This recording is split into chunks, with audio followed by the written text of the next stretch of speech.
Well, good morning.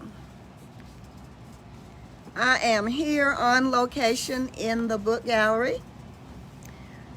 I will share a little bit of Becoming, adapted for young readers by Michelle Obama. It's a #1 New York Times best-selling book, and she is a New York Times best-selling author. As I said, this book is adapted for young readers. It's an inspiring memoir of the former First Lady of the United States, written by Michelle. I'll share a little bit about her. Michelle Robinson was born on the south side of Chicago. From her modest beginnings, she would become Michelle Obama, the inspiring and powerful First Lady of the United States, when her husband, Barack Obama, was elected the 44th president. They would be the first black family in the White House and serve the country for 2 terms.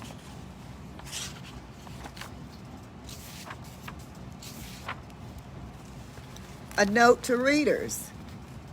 When I began the process of writing this book, I wasn't sure what shape it would ultimately take, let alone what the title might be.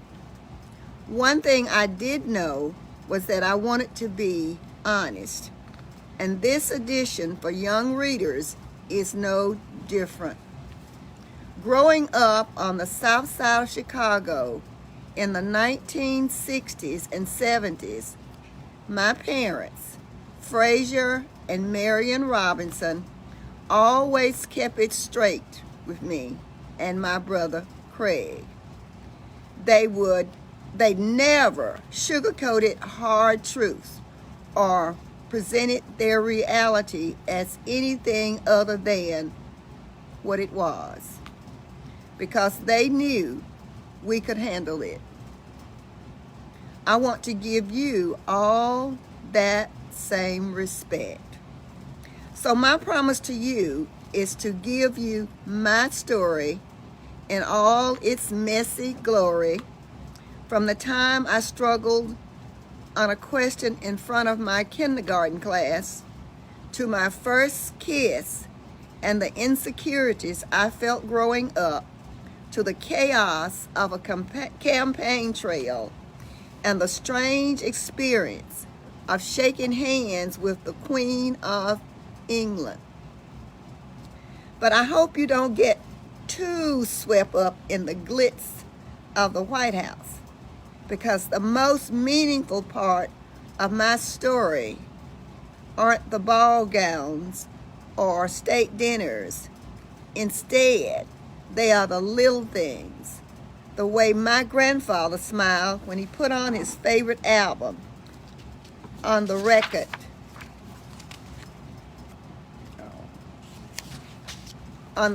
player.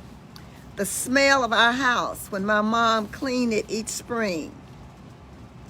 The sound of an ice scraper on a car window in the middle of a Chicago winter. During the writing process, I realized that there is no memory too small. Every last bit of our story has meaning.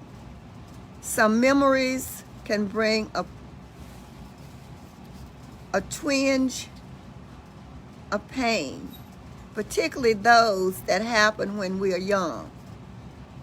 I can still feel the embarrassment when I failed in front of my classmates at a young age.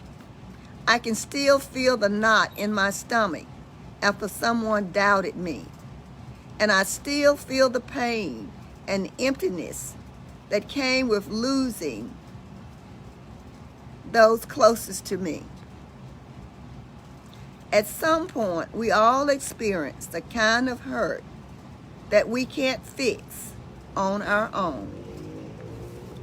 But those tender spots, the one that we try the hardest to keep hidden, are often the parts of ourselves that are most worth sharing. Feelings like discomfort and struggle are signs that we're doing the hard work of discovering the greatest truths about ourselves. And when I look back at my life, I see that it's only through those moments of great difficulty that I was able to find the strength to make a change or search more purposefully for who I wanted to be. These kinds of things aren't usually what we feel comfortable sharing with one another.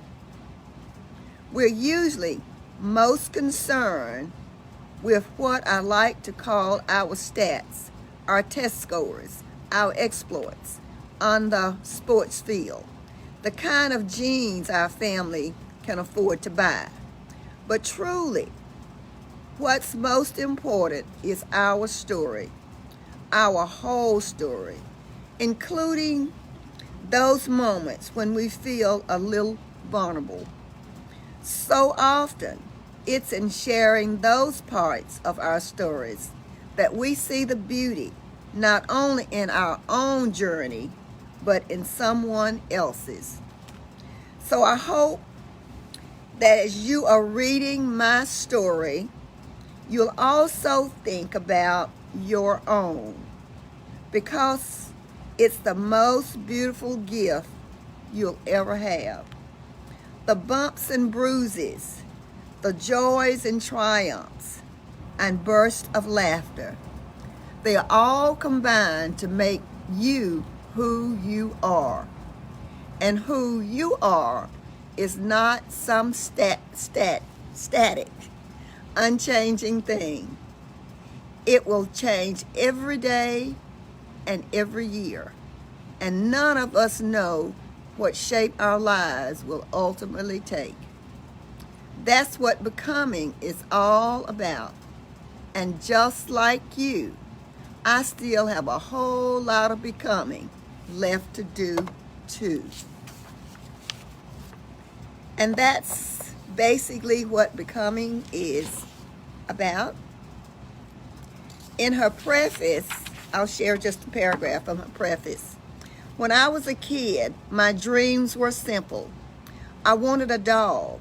I wanted a house that had stairs in it, 2 floors for family.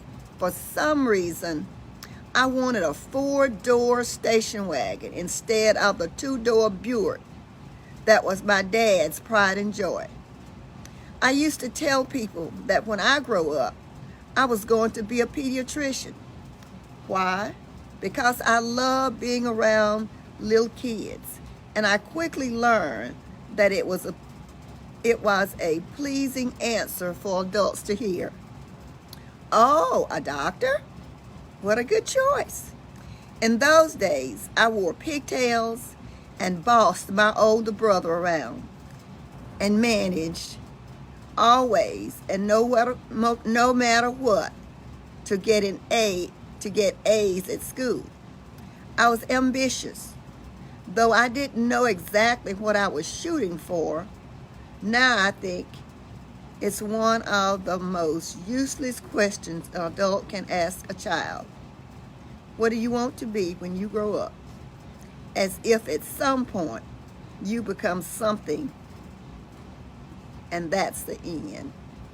And that's part of the preface of becoming. So she writes becoming me, which goes on to other parts of becoming. So young adults and adults, if you are interested in reading this book, we'd like for you to come by the book gallery and purchase one. Share it with yourself and with your children. Encourage them to read. Reading is extremely important. I was always shared that reading makes a ready person. That no matter what situation you're placed in, if you are a reader, you have a conversation, and always an interesting conversation. So I'd like to say good morning to my friends Deborah Barn, Lynette Stafford, and those other folks that are listening and watching that I can't see. So thank you for listening to Becoming Adapted for Young Readers by Michelle Obama. We will be here at the book gallery all day. We have Tony Chevelle here that's doing a book signing with copies of her books. I've already bought 3, so we'd like for you to stop in, visit her website, and shop for more books. Thank you and goodbye for now. I'll see you later. Bye-bye.